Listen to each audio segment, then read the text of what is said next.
शरदचंद्र पवार साहेबांना आज वाढदिवसाच्या शुभेच्छा मी ट्विटद्वारे दिलेल्या आहे। ते राज्याचे माजी मुख्यमंत्री होते, देशाचे केंद्रीय मंत्री होते आणि या महाराष्ट्रामध्ये एक अभ्यासू व्यक्तिमत्व, एक ज्येष्ठ व्यक्तिमत्व म्हणून, एक दांडगा अनुभव असलेले व्यक्तिमत्व म्हणून त्यांच्याकडे पाहिलं जातं आणि म्हणून मी त्यांच्या वाढदिवसानिमित्त पुन्हा एकदा शुभेच्छा देतो।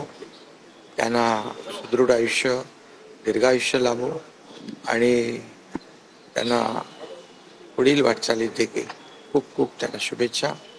आणि पुन्हा एकदा मी त्यांच्या वाढदिवसानिमित्त शरद पवार साहेबांच्या अभिष्ट चिंतन करतो, माझ्या व्यक्तिशा परिवाराच्या वतीने पण आणि शिवसेना परिवाराच्या वतीने।